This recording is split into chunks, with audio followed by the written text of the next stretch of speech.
9 down, 1 to go as the offseason continues. Let's take one last look at the Twins roster and go a little bit beyond. But we can't do that until we get Locked on Twins.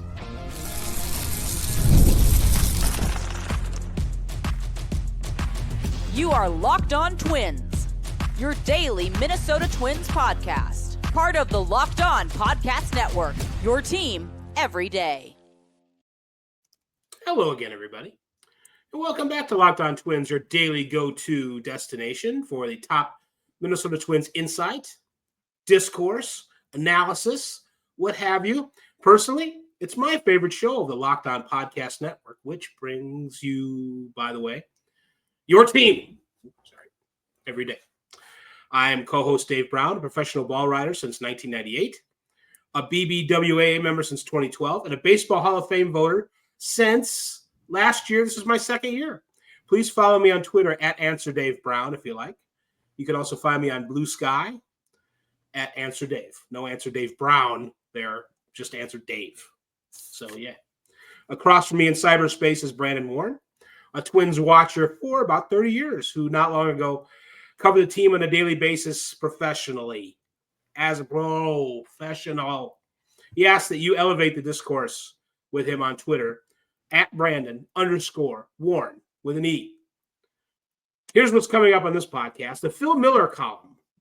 We've beaten the dead horse to death.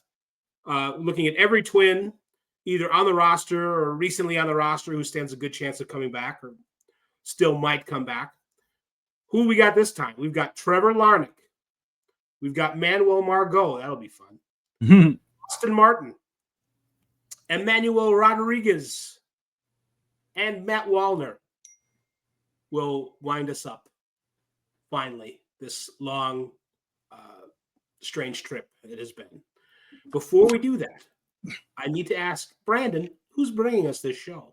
Well, good afternoon, sports fans. Today's episode is brought to you by Gametime. Download the Gametime app, create an account, and use code LOCKEDONMLB, and you'll get $20 off your first purchase. By the way, Dave, I bet that Phil Miller never expected that column to get this much mileage. I'm not sure if he's aware that it is getting. Phil doesn't seem like the kind of guy. He follows nobody on Twitter, so I don't know that he's aware even that this is going on right now at his expense or our expense, at someone's expense. So it's the tax. Yeah, if he knew, his mind would be blown. Yep. So what we've been doing is we've been predicting what 2025 is going to look like for the Twins, for the players in the Twins roster and people who are free agents for the most part. We've got 5 left. There have been 10 of these episodes now. So that's 50 players if I've added up correctly. That's a lot. That's a lot to talk about. The first one on our list is Trevor Larnach, who's 27 years old. The Twins have had and still have players that are kind of like Larnach. You know, they had Max Kepler, but he's gone. They have Matt Wallner. They had Alex Kirilloff. Alex Kirilloff is retiring. Larnach himself played hurt for much of the second half, Phil writes in the Minnesota Star Tribune.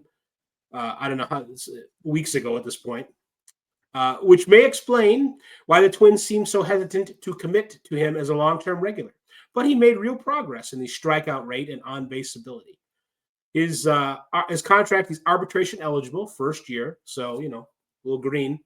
2025 outlook for Trevor Larnach, trying to fend off being pigeonholed into a DH versus right-handers role, a value killer for someone his age. So, I mean, that's a good point. You know, I've seen Larnach make some good plays in the outfield.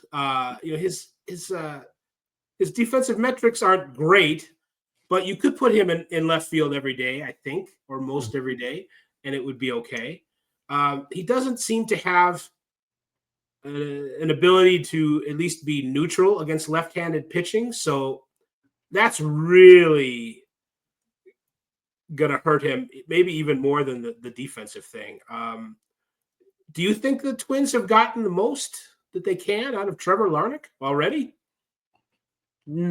I think every hitter on this team is 27 or 28 years old, it feels like. because we were talking about Michael Hellman in the last episode. And he's older than you think. Talking about Deshaun Kiersey, and he's older than you think. But with Larnach, it's tough. He's kind of got that Jason Kubel vibe where it's has bat, will travel. But if you can't face lefties, you don't have a ton of value in the modern game if you're not a very good defensive corner outfielder. And so, it's a 121 weighted runs created plus with a lower weighted on base average than is expected means he hit the ball harder than his statistics indicated. I think he could be your left fielder every day, locked on Trevor Larnach. It'd be interesting to see how that would go. I wouldn't have any problem with that, especially because they're not going to make a huge addition in the outfield, most likely. So I'd say, run it back another year and see what happens. I think it's more upside than downside. And if his value were to go any lower as far as like how the rest of the league would perceive him, then it's not as though he's an asset to any other team that they would be just chomping at the bit to acquire. So I don't know that I would do much in the way with him unless somebody really had an interest in him and wanted to give you you'd get a back end starter for him. And that doesn't make any sense to me either. So I think it's just kind of, let him have another year. At that point, he'll be heading into his age 28 season. So I think the growth was real. And I think I'd rather see the Twins ride that wave than let someone else take it. Can I ask a question that might get us off track a little bit? Did he play first base in the playoffs? No, he didn't. Okay. Mm-mm. Who am I thinking of that played first base? That would have been, maybe I'm thinking of Kirilloff. I mean, it's not that I got them confused, but it seemed a little redundant. So he doesn't have that issue anymore. Kepler's gone. Kirilloff is gone.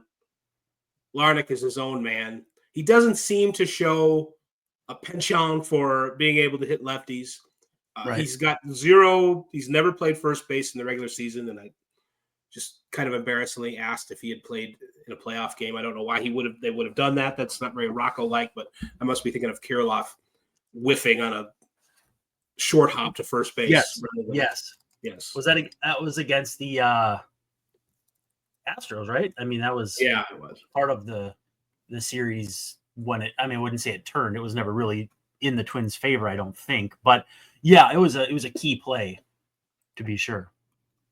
So his inability also to play, they haven't really tried it, but that tells me something that they haven't, because there would have been opportunities to put Larnach in at first base, and they haven't done it. So that I would consider moving him for something, but like you said, a back end starter doesn't necessarily make a lot of sense. Although if you get a right-handed hitting outfielder, maybe that deal could be made. I haven't really looked into who that might be.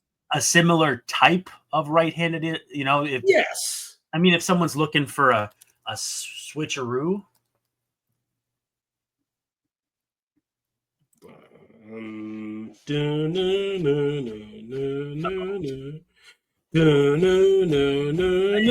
you expecting me to look it up? What? Am I expecting me to look it up? No,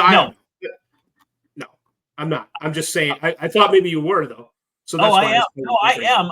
I'm just trying to, get a feel for what kind of players are out there. Right-handed outfielders, outfield, Fangraphs. Oh my goodness. Aaron Judge was number 1 in Fangraphs WAR. He's probably not available. 11.2. The next highest, Mookie Betts, 4.4. There's a big difference there. Yeah. You could sign Teoscar. Taylor Ward, I don't know if he'd be available from the Angels. They seem to be kind of trying to halfway do something. Yeah, we're going to win 80 games whether it kills us or not. That's the Angels. Lourdes Gurriel Jr., Randy Arozarena, there's a name. Spencer Steer, great trade, Falvey. Nick Castellanos, Adolis Garcia.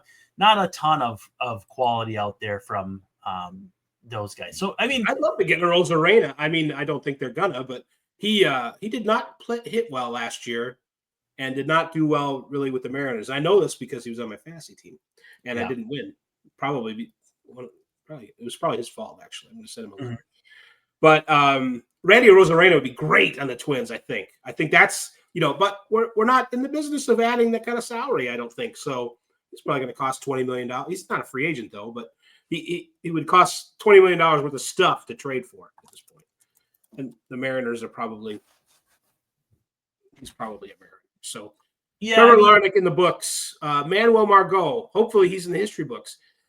Phil Miller writes, he's 30 years old, can still hit lefties. I mean, we've been over that. But the Twins overestimated his usefulness. That is well said, especially in the outfield. The Twins hold a $12 million option. I don't know, Brandon. What do you think? If they don't pick it up, they pay $2 million buyout. They've declined it since this article came out. Oh, they did? Oh, good. Okay. So there's no And the buyout's being paid by, I believe, Tampa. The Dodgers, according to Phil. Oh, it is the Dodgers. Okay. Dodgers pay $2 million buyout. He's looking for part-time work at a reduced rate. 0 for 30 as a pinch hitter makes it a tough sell. Phil, you're such a – I love Phil. That's why I love Phil right there. Do we have to talk – I mean, I hate to, pile on the guy, but wow, was he a drag. I mean, the fact that he couldn't play the outfield very well, that's really – I don't care about 0 for 30 as a pinch hitter. Stuff like that's going to happen. But he could hit lefties, but he really couldn't hit righties, and he couldn't play the outfield. And he didn't even play right. It's just not good. He's gone, right? That bad man's not going to come back. He looks as finished as any 30-year-old I can remember. And I don't think he's going to get even a big league deal this offseason, if I'm honest. I mean, maybe he will, but I really don't think so. Nope. Don't even. Nope. You're right. He's not going to get a big league deal. And he did. I mean, I don't want to say he doesn't deserve one. I'm not saying he's the cause of all the Twins' ills, but he was the cause of several. But wasn't he? He was regarded as a good defensive outfielder coming up, he was a good center fielder. And you can see the defensive metrics, which you can't always trust. We're showing a decline, kind of like they were showing with Kepler. But yeah. He was a very good defensive outfielder, let's say 3 years ago. Mm-hmm. He was okay 2 years ago. 1 year ago, very neutral. Last year, not good at all. So he seemed to be hurt. He didn't miss a lot of time, but there was some injury early in the season. Maybe that's the answer to the riddle, why he was so bad.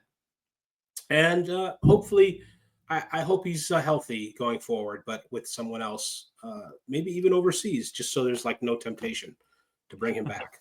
I don't think there'll be any temptation. I think the temptations have. What about a 4 tops or Jackson 5? Oh, brother. We should probably go to break after that. Let's go. You can get ready to tackle all the NFL action with FanDuel, America's #1 sports book, because right now, if you're a new customer, you can bet $5. And if it wins, you get $150 in bonus bets. The sportsbook app, that's the FanDuel app, gives you everything you need to place live bets on the NFL all in one place. So if you get a hunch in the middle of a game and want to check out the latest stats, view live play-by-play, and so much more, you can do that all in the same place that you place your bets. Visit FanDuel.com to join today. Make sure you download that app too. You'll get started with $150 in bonus bets if you win your first $5 bet. So find something that you feel pretty good about, and they'll give you $150 in bonus bets if it hits. That's FanDuel.com. Never waste a hunch and make every moment more with FanDuel, an official sportsbook partner of the NFL.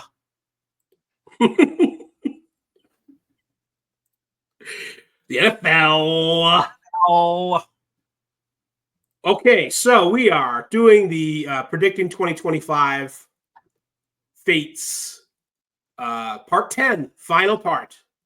Phil Miller's column, his blurbs, his notes column, his capsule column in the Minnesota Star Tribune looks at, I believe, 50 players. I believe that's how many or so.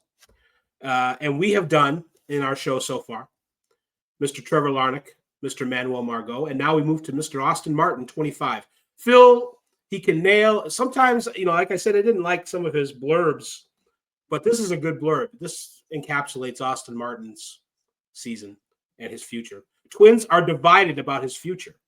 I like that for good reason. In underwhelming 93 game debut, he displayed the tools, but not the results of a big leaguer. He's pre-arbitration, obviously. He just got here. He's trying to hold on to an extra outfielder job. His challenge, the Twins will want more firepower in that role. So Austin Martin, maybe 10 or 12% below league average offensive output. He played a little bit of infield. He played the outfield. I didn't really like how he played the outfield very much. I think Kersey's got more value there. I don't know if Austin Martin's ability to play second base matters. Again, if Brooks Lee is here, if Edouard Julien is here, if Willie Castro comes back, they probably got enough second basemen. I don't know if Austin Martin's second base ability is something that is a big deal for him. I look at what Phil writes about the Twins being divided about his future. I don't know if that means like Falvey was on board, but Thad Levine wasn't, or if it's one of the guys who's been promoted since then, or if it's like a consensus division, like 3 guys over here and 3 guys over there. I don't know what to do. I don't know. I would trade Austin Martin. I would do it now before he plays more, and if the results are mirrored or similar to 2024, then he loses his trade value. But he's still got some interest, I would think, around the league as a prospect based on what came before this past season. Would you agree? Well, there are some encouraging signs. No real platoon splits. 93 weighted runs created plus against lefties, 94 against righties. In August, he had a 101 weighted runs created plus. In September, he had a 143, which to me, I am not recollecting that in any way, shape, or form. In July, though, it was a -7. And so he's had stretches where he could really perform. Now, my question to you is, what are you getting for him, though, that makes sense? Because if you're giving someone else a chance at the upside, you need to find that upside yourself, too. Like if you can get a pitcher that you think you can have a similar chance at upside, looking at you, Marlins, then yeah, I'm in on that. I like that idea. But again, like that's what's so difficult with any trade possibility is the Twins' needs are kind of unique and kind of weird, and mostly hinge on what do they get out of their existing players. So I don't necessarily say I wouldn't trade him, but it would have to be not a Nick Gordon for Steven Okert style trade. I don't think he's gotten to the point where he kind of had one too many seasons, like maybe Nick Gordon has at this point, where that's what happens to his value. I think it's higher than that. Yeah. I think he's still there. So if you want to, you might be, if he's a guy that just needed a year to get adjusted, and maybe that smaller sample size in September is a kind of a precursor to that, where it maybe looked like he was. You don't remember that. I'm not saying that I remember him like gangbusters in September, but I do remember noticing that in a sea of mediocrity, which was the end of the Twin season, he did seem to be playing a little better. Who knows what it means? I'm not sure that we know, but I think if we're talking about a guy, I don't think we're talking about a guy here who has a future as a very good player starting in the major leagues. I think his future is as a bench platoon type guy. And I think you can afford to move someone like that if you can persuade the other team to give you their version of Austin Martin, who will be better than that for you. So like a Chris Getz or something? I don't know. Why did you have to say Chris Getz? I don't know. I'm just thinking of like a utility guy who's decent but not great, and even Chris Getz probably fails that. Yes, he does. You don't have a Taylor Ward. Everything. Like there's not a Taylor Ward in here. It's more like I guess I don't even have a good example of a utility player like that because he is kind of a unicorn in that second base, but not third base, left center field. I don't know. There's a decent player in there maybe, but yeah, I think you're onto something. And as much as I hate to admit it. I do like Taylor Ward, by the way. I don't know if the Angels are like you said, in the mood to trade him, but he would be that was a guy I wouldn't have mind. He would have been better than Margot last year. He had some pop, not a great fielder, but you could put him in left field, or I suppose you could put him in right sometimes. Mm-hmm. If if Wallner wasn't out there, especially as a righty or as a right-handed hitter, especially for sure. So, right. There's that. I don't know. I'm not sure. The next guy we've talked about Austin Martin, Emmanuel Rodriguez. I think he's going to be a guy that is going to be around for a while, possibly a great player. He seems to have a lot of great tools, on base ability, ability to go get the ball, to play center field. I'm not sure about his arm. Is he a right field possibility as well? That I'm not sure about. I feel like he's kind of the Twins contingency plan behind Byron Buxton in center. Fangraphs doesn't have an arm grade for him. They have a 30 hit, 60 power, 65 raw, 45 speed, 60 field. So I don't know what the arm looks like. And, he's dealt with injuries in so many different ways that also could be having it compromised too. He had a ligament tear in his right thumb, but he throws left-handed. So I don't know. I mean, he's not going to be 22 until next February. There's a lot to be excited about here, but I think he is like, if Byron Buxton can't go more than 100 games this year, he's going to be the guy out there in center. And I think he's a guy that you can put in left. You're going to be able to put in left field every day, and move on from Larnach. Honestly, I think that's a guy there that that's a destiny for him. Before 2024, Rodriguez viewed as the 53rd best prospect by Baseball America, by MLB Pipeline, as they sometimes call it, 42nd Baseball Prospect Bus, 62. And he's just 21. So he turns 22 in February.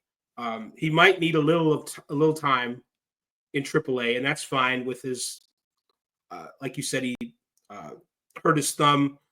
His injuries, sometimes they seem to be of aggression, where he'll be doing head first slides in a second, which hopefully they can not beat out of him. What's a good right? No, that's stop doing that, Emmanuel. Stop it. The Bob Newhart sketch from Mad TV. Stop it. Stop it. By the way, Pipeline says he has a plus arm, so he'd be fine and right. Okay.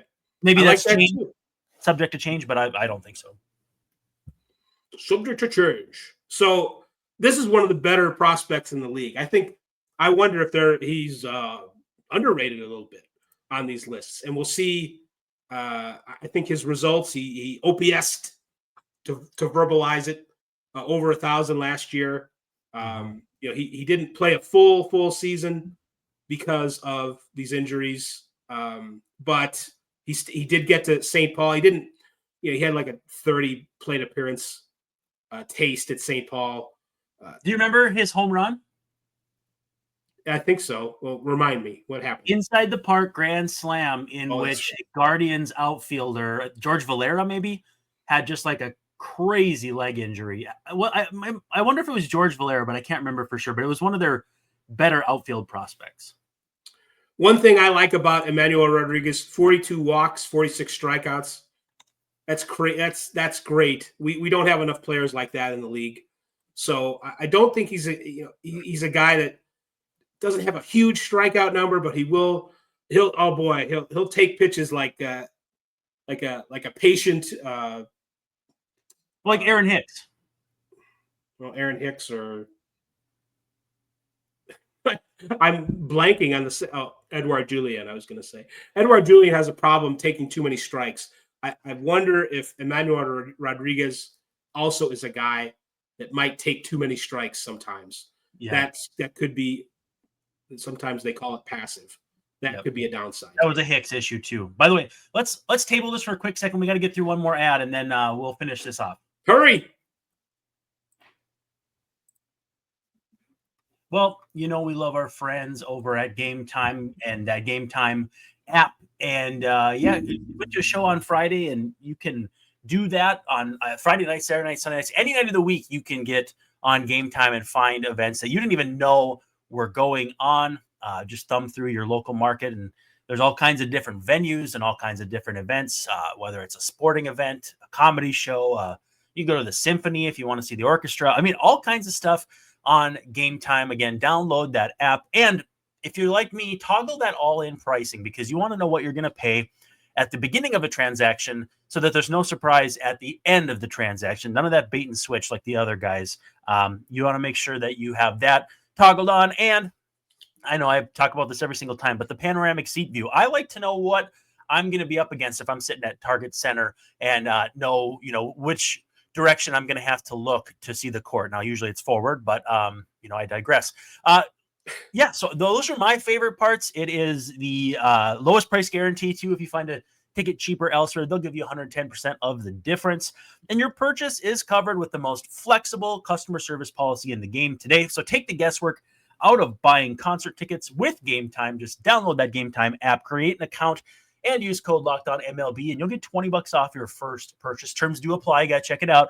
But again, create an account and redeem code LOCKEDONMLB. You'll get $20 off. Download Gametime today. Last minute tickets, lowest price guaranteed. We are talking about predicting the 2025 roster. Part 10, the last part. This is the last player of the last part. Certainly not the least. Matt Wallner, one of the more promising players. And I want to get right to this. Phil Miller makes a point in his blurb to say, quite a bounce back after horrific 2 for 25, 17K April. Wow, that was bad. Returned in July and pulled his numbers up to second best behind Correa in on-base percentage and OPS. He's a pre-arb guy at 26, 2025 outlook. Still shows a few signs of hitting left-handers. If that changes, he can lock up a full-time job. In the majors, it's true. I wouldn't worry about it too much, though.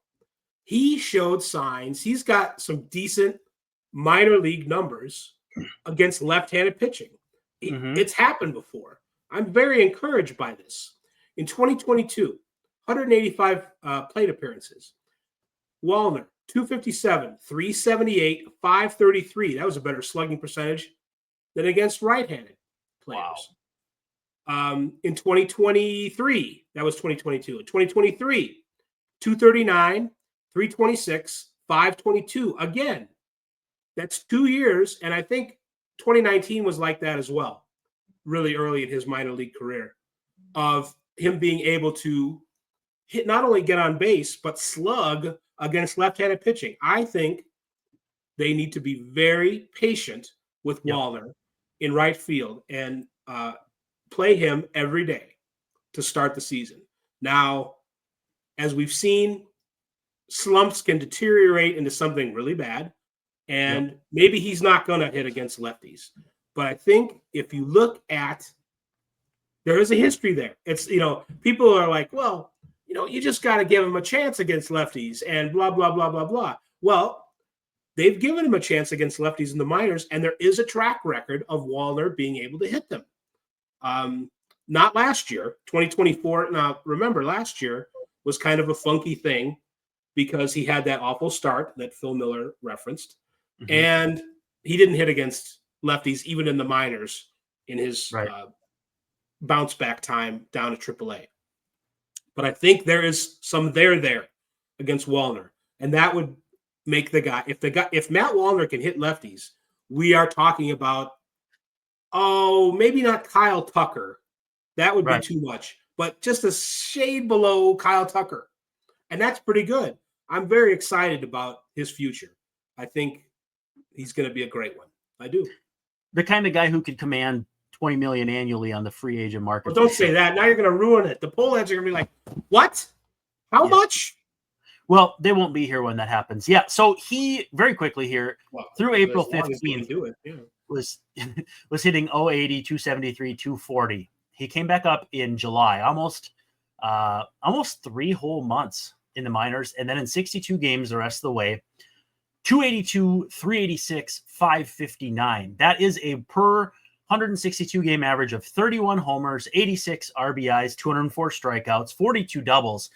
That is, again, you can't just say, oh, double that and that's a regular season. But there is enough talent there. There is enough physical talent too defensively, where I think if he gets the caroms down in the outfield like Kepler had, he could use that arm to his advantage.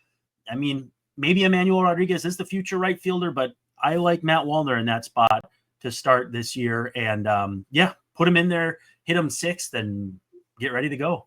You know what? If Emmanuel Rodriguez is a better right fielder long term, that's fine. Put Matt in left. That's great. Yep. Your corners are set. That's a good outfield. That is a good outfield. And assuming that Buxton will be around for a while, it's very encouraging. So he's at least under contract for 4 more years. So I'm very excited about 4 more years. 4 more years. And another thing I like about him, he is a very unassuming guy. I think maybe there's a confidence problem once in a while, but he can tank one and watch it with the best of them. It's almost funny when it's he like does Kenny Vargas power. Yes, Kenny Vargas. Or David Ortiz or David Arias. Oh, yeah. Anyway, well, that does it for that extended look at the Twins' futures for 2025. For Brandon over there, I'm David over here saying we're going to see you tomorrow night with something else. Yeah, change it up.